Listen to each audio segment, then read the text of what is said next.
成佛其实并不是一件遥远的事。这句话第一次听到，很多人会觉得荒唐。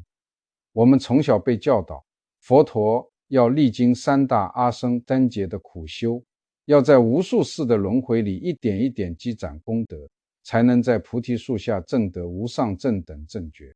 而我们只是一介凡夫，被贪嗔痴慢疑五种烦恼死死缠住，在生死浊流里翻滚沉浮，怎么可能当下成佛？然而被尊为密宗之王的大日经给出了一个截然相反的答案。经中说，你此刻已经具足了成佛的全部种子，不需要等三大阿僧祇劫过去，不需要积累无数世的功德，也不需要等到肉身散尽之后才能解脱。成佛是一次当下的觉醒，是一场生命的认出，而不是一段漫长的抵达。我们习惯把美好寄托在未来，说等我赚够了钱就会快乐，等我遇到那个人就会幸福，等我退休了就会自由。这是轮回心的老习惯，永远在追，永远在等，却从没真正安住在此刻的丰盈里。大日经要打破的正是这种对未来的执念。它的全名叫大毗卢遮那成佛神变加持经。毗卢遮那梵文原意是光明遍照，这4个字才是整部经的核心。宇宙间有一道光，它从未熄灭过，照见一切，没有遗漏，而这道光就藏在你心里，是你本来的样子。成佛不是变成别的什么东西，只是认出你本来就是谁。如果这段话让你心里有一点触动，不妨点一下喜欢，让这道光也能被更多有缘人看见。很多刚接触密宗的朋友都会问，大日如来到底是谁？他和我们熟悉的释迦牟尼佛是什么关系？是2位不同的佛吗？中间有没有高下之分？要回答这个问题，先要放下对神明的人格化想象，进入一个更开阔的视角。大日梵文原写摩诃毗卢遮那，摩诃是大，毗卢遮那是光明遍照，合起来就是大光明遍照。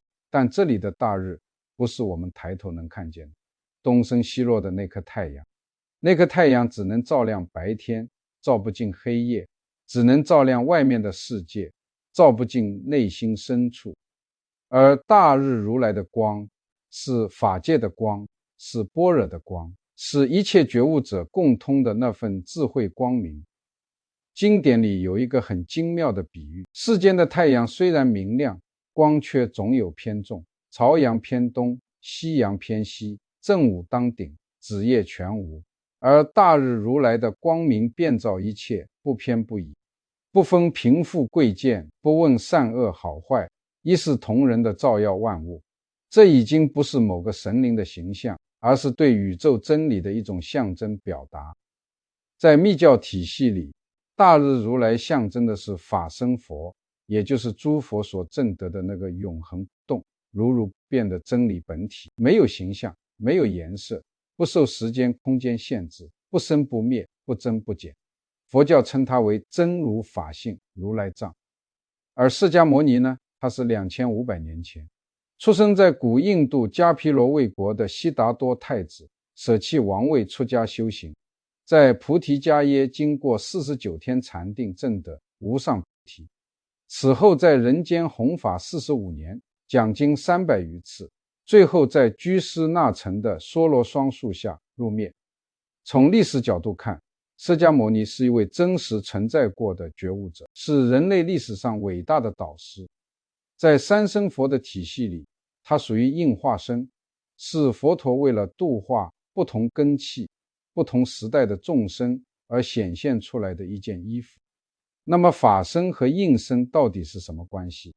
密宗给出的答案让人豁然开朗，释迦牟尼的法身其实就是大日如来，两者是同一教性的不同面相，就像天上只有一轮明月，倒映在无数条江河湖泊里，水面有清有浊，有大有小，映出的月影也各不相同，但那根本的月亮始终只有一个，始终圆满。大日如来是高悬天际的那轮法性之月，永恒圆满。而释迦牟尼是这轮月照在印度那片水面上的投影，清晰可见，贴近众生。正因如此，密宗把自己的法脉追溯到大日如来，而不是历史上的释迦牟尼，认为大日经记录的是大日如来在法界宫中永恒自显的真理，而不是一场发生在某地的历史演讲。理解了这一层，再看大日如来这个象征，会有更深的感触。太阳的光是公平的，不会因为你今天心情不好就躲起来，不会因为你贫穷或富有就有偏袒，不会因为你犯了错就收回温暖，日复一日，如如升起，落下再升起。这正是法身佛的德性，平等慈悲，没有高下。我们生命里很多痛苦来自一种错觉，觉得自己不配被爱，觉得自己的内心又脏又碎，觉得成佛是别人的事，跟自己无关，于是把自己排除在光之外，定义成一个无药可救的凡夫。但大日如来说，没有一片土地照不到阳光，即便是最深的黑暗处，那份悲智之光也早已遍照其中。即便是最愚钝的众生，心里也本自具足清净的种子，只是像乌云暂时遮住了太阳，贪嗔痴的烦恼暂时遮住了本有的佛性，但那道光从未真正消失。对于生活来说，这是一份极重要的提醒。从生命的角度来看，生活中的挫折、烦恼、委屈、失落都只是表面的波澜，而在你生命最深处，始终有一份安住、清净、光明的东西没有动摇过，那才是你真正的家。禅中有句话，千江有水千江月，万里无云万里天，江本无数，映的只是一个月，天本无边，照的只是一片光。你生命里所有的悲欢起伏，都是那道法身之光在不同水面上呈现出的不同倒影。透过现象看见本质，这是理解密法的第一步，也是最根本的一步。如果用一句话概括大日经的核心，那就是如实知自心。这5个字是整部经的灵魂，是密宗修行的最终归宿，也是所有生命困境的根本解药。所谓如实知自心，就是不添加任何幻想，不逃避任何真实，不用过去的经验定义当下，不用对未来的恐惧遮住此刻。你的心本来是什么样子，就看见它本来的样子。这听起来很简单，但我们对自己的心几乎从来没有如实看过，常常把愤怒说成为你好，把恐惧说成理性分析，把依赖说成深情，把冷漠说成边界感。而大日经说，成佛就是彻底地、如实地看见自己的心，看见它本来清净，本来圆满，本来光明。这份义理被浓缩进著名的3句法门，是全经的骨架，也是密宗修行的总纲。菩提心为因，大悲为根本，方便为究竟。这15个字在密宗中的地位，就如同戒定慧在显宗中的地位。先看菩提心，它的字面意思是觉悟之心，是愿自己和一切众生都能彻底解脱，证得菩提的宏大心愿。为什么说菩提心是因？因为修行的成果取决于最初种下的是哪一颗种子。种下菜种，长出的是菜；种下瓜种，长出的是瓜。你修行的出发点决定了你修行最终的去向。密宗特别强调，菩提心有2个层次。世俗菩提心是愿一切众生离苦得乐的情感与意志，是大悲行愿的起点。圣意菩提心是对生命本质的直接体验，在最深的禅定中，直接照见自心本性的清净与空性。这2层缺一不可。从生命的角度来看，菩提心就是我们做任何一件事最初的那个理由。你为什么工作？为什么维系一段关系？为什么照顾家人？如果最初的理由是清净的、利他的、带着爱的，那么无论结果如何，都已经在生命里种下了一颗光明的种子。再看大悲，大悲是根，根意味着一切修行赖以存活、生长、开花结果的基础。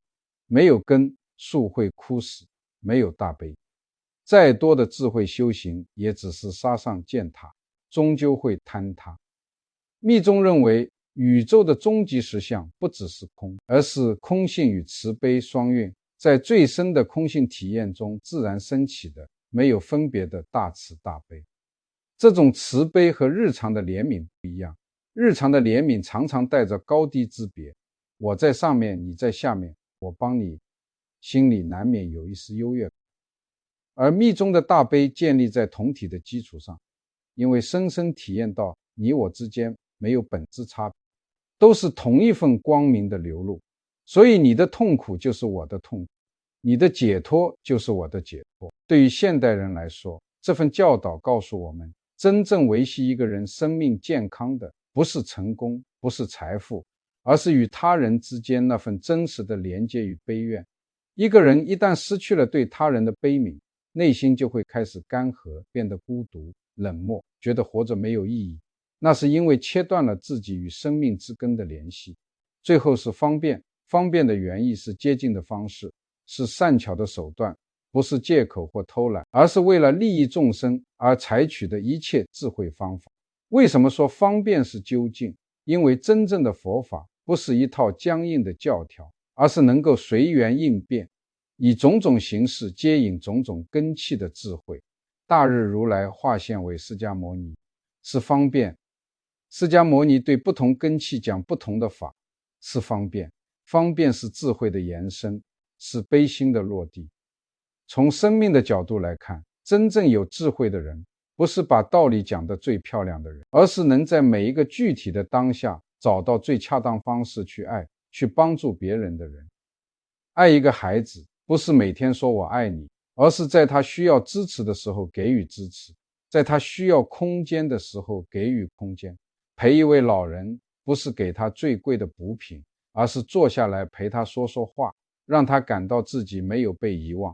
如果把三句法门重新看作一棵树，菩提心是种子，是最初的方向，大悲是根系，是汲取生命力量的通道，方便是果实，是悲智双运之后自然结出的利他之果。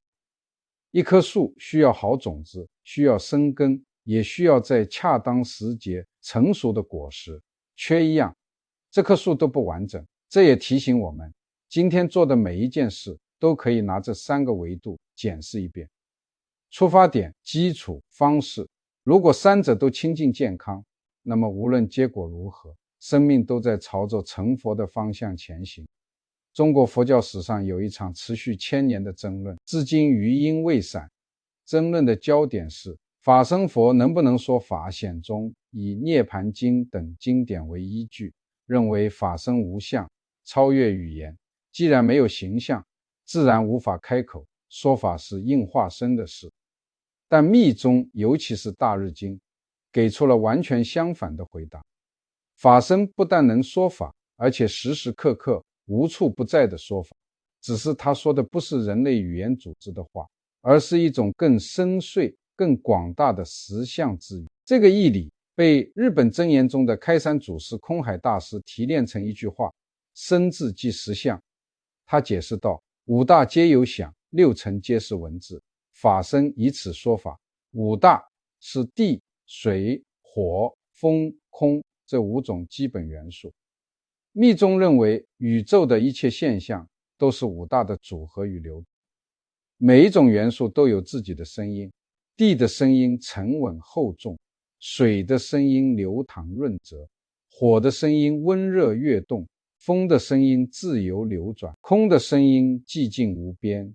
这些都是法身的声音，都是宇宙在低语。6尘是色、声、香、味、触。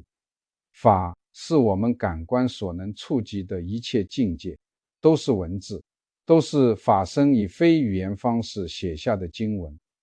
夕阳的那一抹晨火，是它的文字；清晨鸟鸣的婉转，是它的声音；母亲怀抱的温度，是它的气息。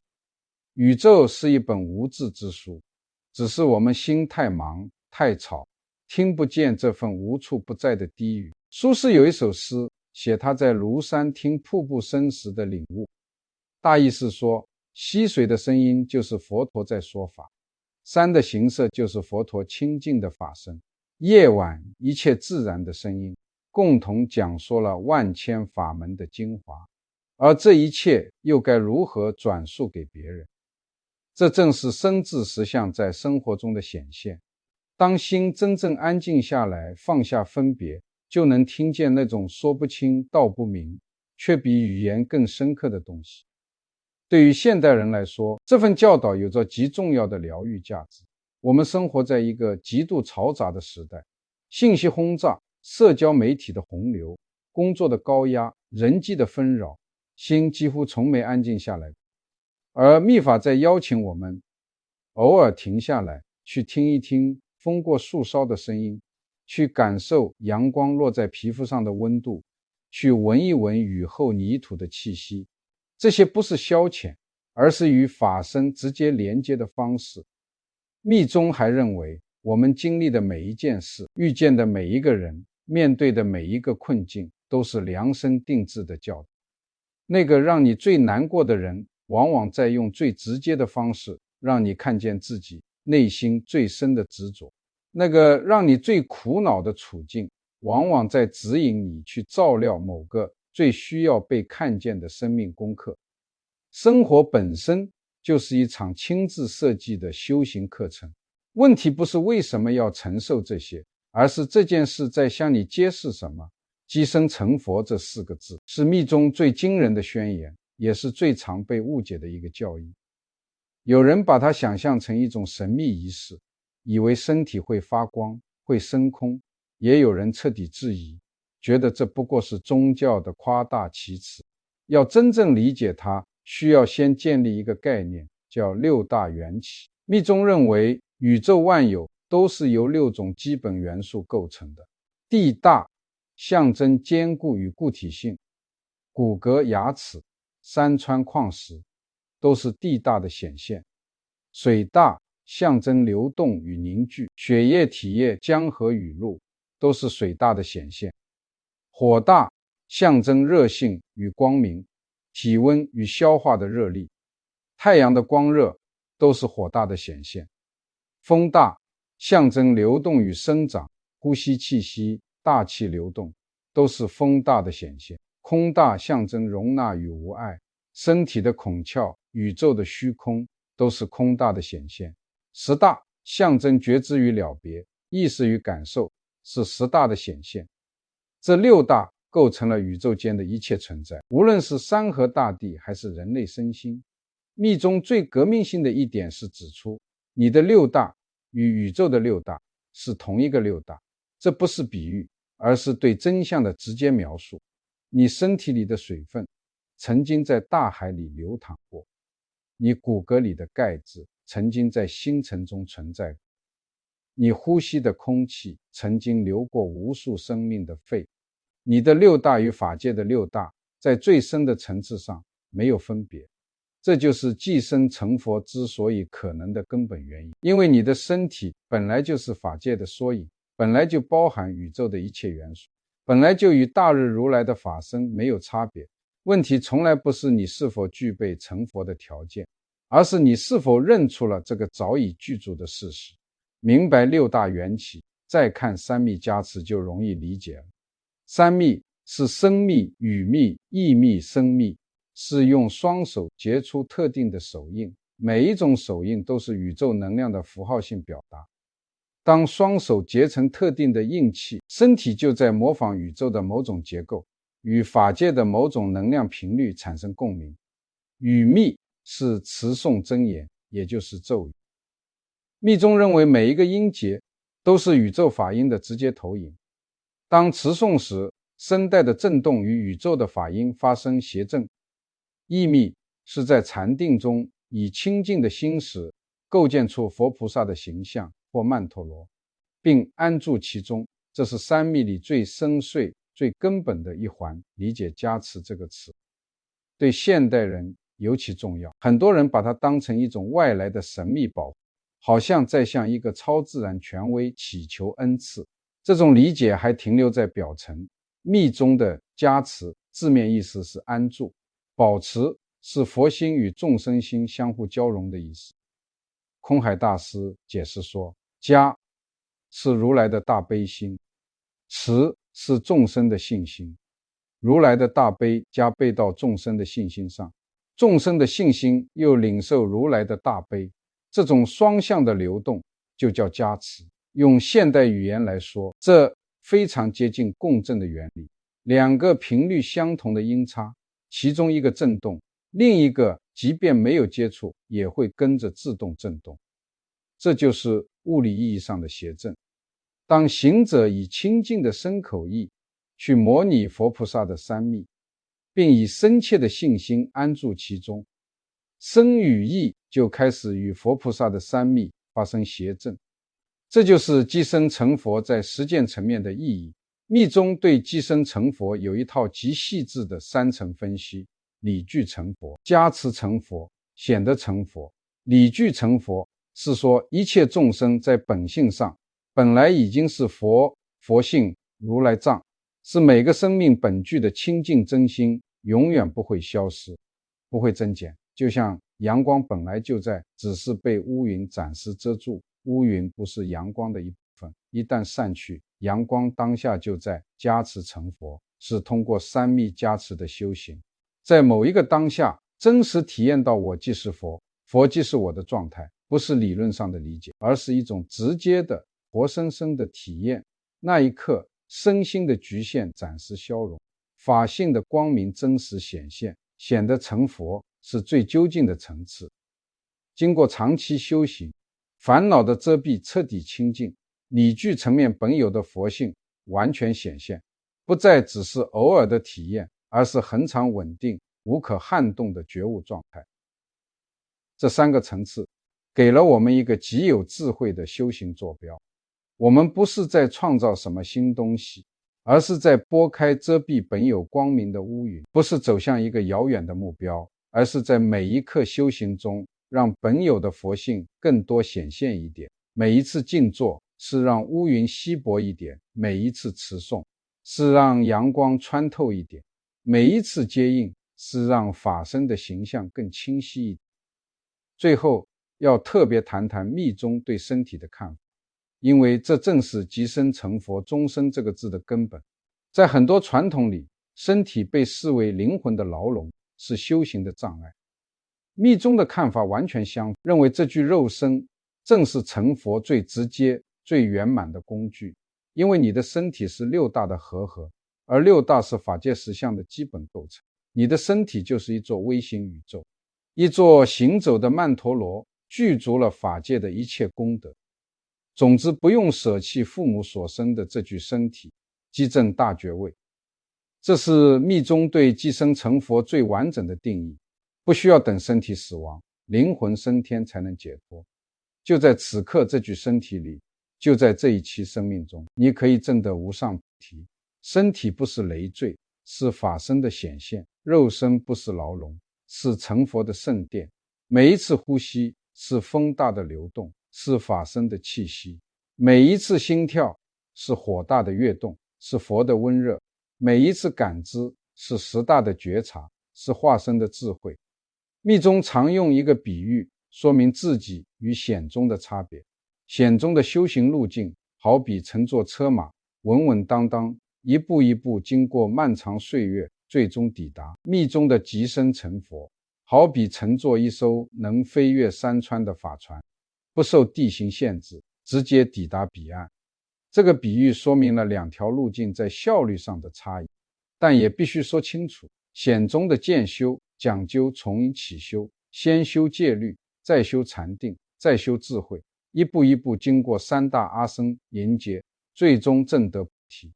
这条路稳健安全，有清晰的次第，适合大多数根器的众生。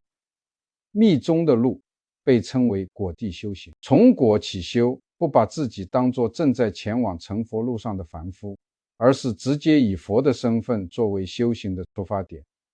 行者在灌顶之后，以三密加持，直接契入诸佛如来的果地功德。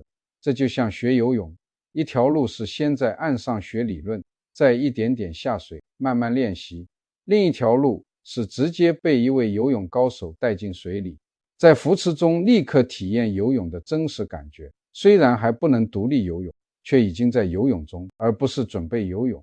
当然，渐修的路也值得应有的尊重，它的稳健使成果扎实有根基，就像盖楼，地基不稳，楼越高越危险，渐修确保了每一步都稳固，它的次第性也让大多数跟气的众生都能操作。不是每个人都能一开始就在深水中游泳，但渐修有一个局限，就是太慢。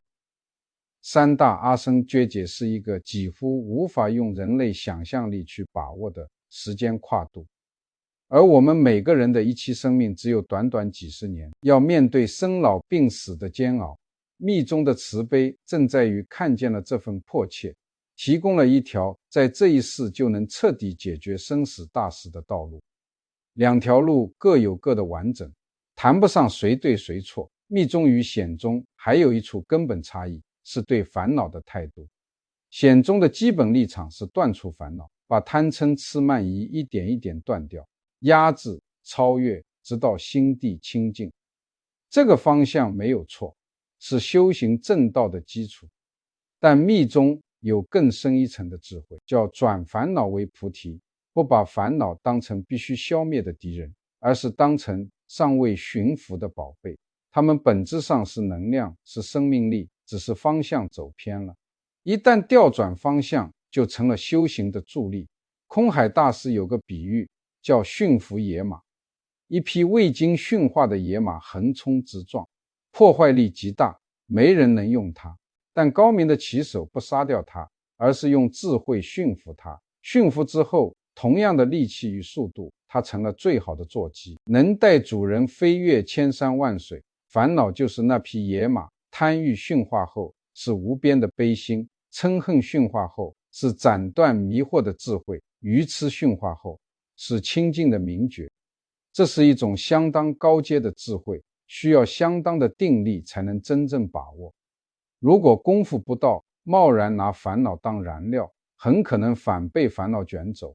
所以密宗的修行必须从正规的传承开始，有师承，有次第，才能安全地走这条路。对于我们现代人来说，这份从果起修，转烦恼为菩提的理念，可以转化成一种非常实用的态度，不妨叫它先行入座。通常我们面对烦恼的方式是受害者模式，这件事让我痛苦，这个人让我愤怒，我只能被动等待外在条件改变。先行入座是完全不同的姿态，在烦恼升起的当下，先做到一个已经觉悟的位置上，去看待这份烦恼，看见它升起，但不被它裹挟，知道它的本性是空的，是无常的，会来也会走，允许它在心里存在，但自己是主人，不是它的奴隶。这不是压抑，不是逃避，也不是假装不难过，而是一种更高维度的姿态。我看见你，不排斥你，也不被你淹没。这正是即生成佛的精神，落在当下的生活里，不需要等未来某一天，就在此刻，以觉悟者的眼光看待自己的生命。最后，想谈一个对现代人非常重要的议题：生命的效率。每个人拥有的时间都有限，人生短暂，不可重来。这有限的时间里，究竟该追求什么？显宗告诉我们，积累功德，净化身心，为未来的成佛做准备，这是一条值得走的路。而密宗告诉我们，不必只停留在准备阶段，可以直接在这一世彻底解决生死大事。生死大事不只是肉体的死亡，更是那份根本性的令人恐惧、执着、流转不息的自我幻觉，是对我的执着，对我所拥有一切的执着，对无常的恐惧，对空性的抗拒。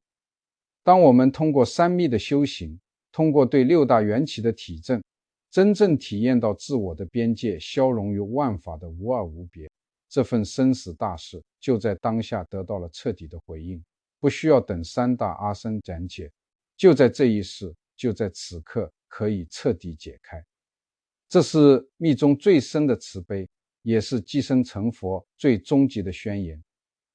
走到这里，我们已经完整地走过了大日经的核心谈奥，最后做一个温柔而深刻的收束。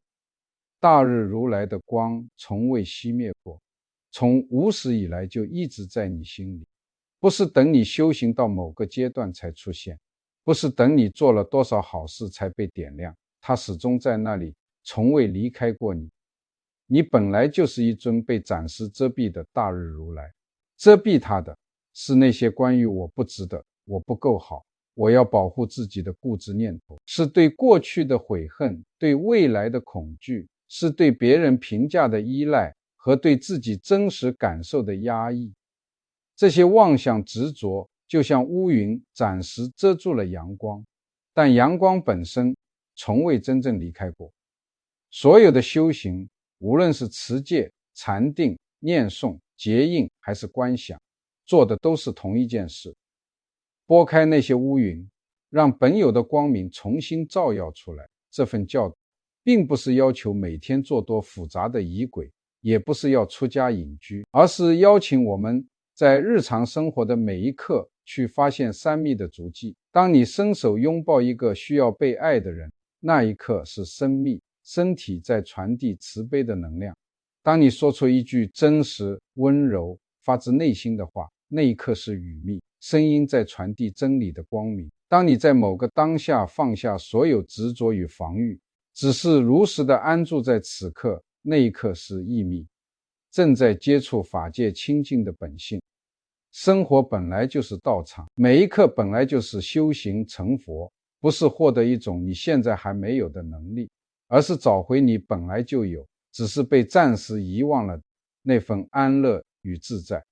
就像一个人家里本来埋着一颗宝石，他不知道多年贫困潦倒，四处寻找财富，受尽苦楚，直到有一天发现了那颗宝石。他不是获得了新的财富，而是认出了本来就属于他的财富。你心底的如来藏，你的佛性，你与大日如来无二无别的那份光明，就是那颗埋在心底的宝石，从来没有离开过。所有的修行都是挖掘的过程，是认出的过程，是回家的过程。你每一次呼吸是风大在流动，是法界的呼吸。你每一次感到温暖，是火大在显现，是如来的温度。你每一次被江河湖海触动，是水大在说法，是智慧的流淌。你每一次踩在大地上，感到那份踏实厚重，是地大在安抚，是法身的坚固。你每一次在开阔天空下，感到那份无边的自由，是空大在示现，是法界的无碍。你此刻清醒地觉察着这一切，是十大在运作，是如来的至光，六大与你同在，从未分离。你本来就是大日如来的曼陀罗，圆满具足，无有欠缺。愿你在每一次平静的呼吸里，听见大日如来的声音。愿你在每一次真实的慈悲里，感受到法身佛的温度。愿你在每一次如实的觉察，认出那个本来圆满的自己。愿一切众生都能如实知自心，即生成就大安乐。